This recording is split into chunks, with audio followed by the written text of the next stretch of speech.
tariff outcomes than initially feared, for now, and 4 supportive financial conditions for as long as they hold. Let me elaborate.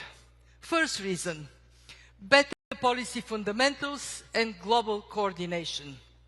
In many parts of the world, sustained efforts have delivered more credible monetary policy, deeper local currency bond markets, new fiscal rules, and during the pandemic, and actually Secretary Mnuchin was part of it, swift, decisive, and globally coordinated fiscal action to limit the immediate pain and the lasting scars.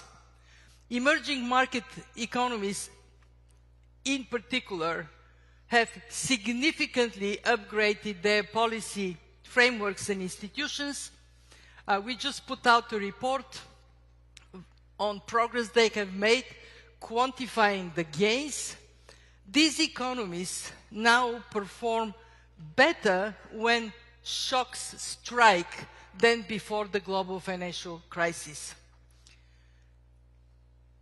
Good policy makes a difference. Second reason for resilience, private sector adaptability. And again, we have seen the public sector moving out from where it doesn't belong, from the economy, the private sector stepping forward, and that is benefiting the world at a time of more turbulence. Just look at private initiative in world trade.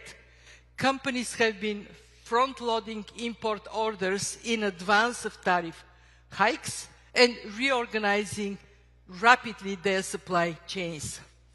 Corporate balance sheets are generally strong after years of robust profit. Reflexes are quick after the dry runs of shock after shock. Artificial intelligence is becoming mainstream. Anybody in this audience using ChatGPT? Raise a hand. Okay, mainstream. And change is faced as a challenge, but also embraced as an opportunity.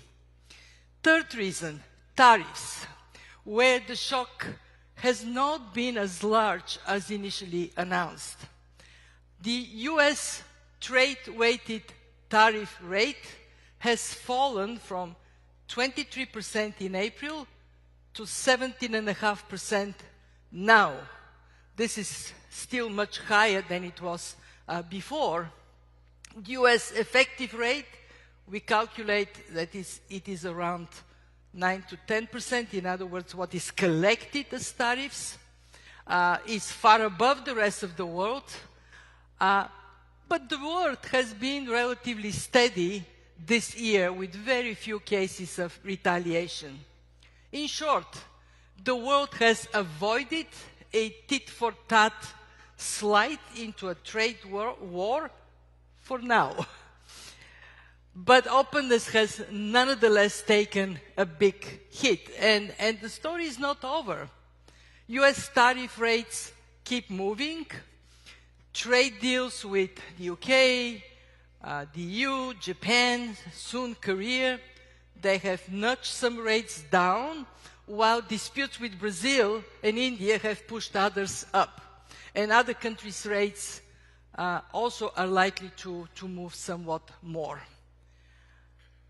But bottom line here is better than we feared.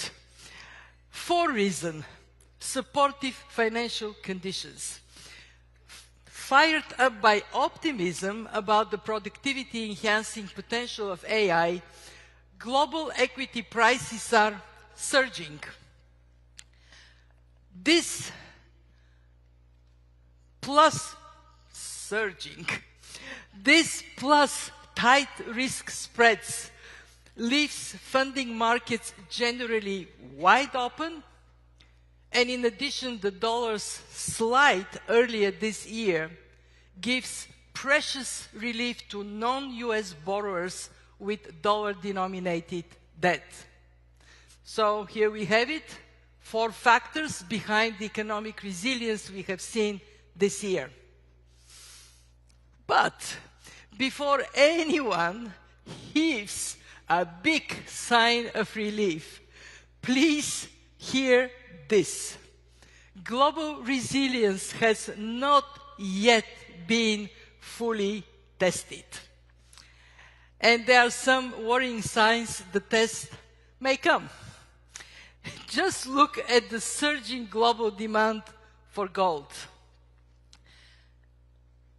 Spurred by valuation effects and net purchases, partly reflecting geopolitical factors, holdings of monetary gold now exceed 1/5 of the world's official reserves.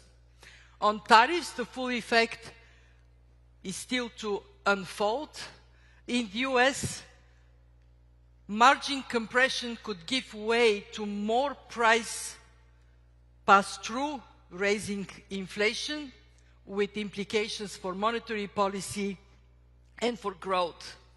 Elsewhere, a flood of goods previously destined for the US market could trigger a second round of tariff hikes. Yes, world trade is rippling, but still flowing. Like water, it is not easy to pluck and stop. For now, most of the world's trade still follows the rules. We at the IMF are urging the world's policymakers, please keep it this way. Please preserve trade as an engine of growth. As for easy financial conditions, which are masking but not arresting some softening trends, including in job creation, history tells us this sentiment can turn on the dime. Today's valuations are heading towards levels we saw during the bullishness about the internet 25 years ago. If a sharp correction were to occur, tighter financial conditions could drag down world growth, expose vulnerabilities, and make life especially tough for developing countries. So in a multipolar world of rapid change, it is paramount that policymakers do much more to capture and deliver opportunity so they can meet the aspirations of their citizens, especially young people. So how could they do that? At the IMF, we propose 3 medium-term policy goals. First, to durably lift growth, so the economy creates more jobs, more public revenue, better public and private debt sustainability. Second, to repair government finances, so they can buffer new shocks and attend to the pressing needs without driving private sector borrowing rates up. And 3, to address excessive imbalances, both domestic and external, so they do not emerge as a spoiler. Let me take you through those 3 one by one. First, growth. Many of you have heard me talking about it. Global growth forecast at around 3% over the medium term, way below the pre-pandemic 3.7% level. Global growth patterns have been changing over the years, notably with China decelerating steadily, while India is turning into a key growth engine. Durably lifting growth requires, above all, higher private sector productivity.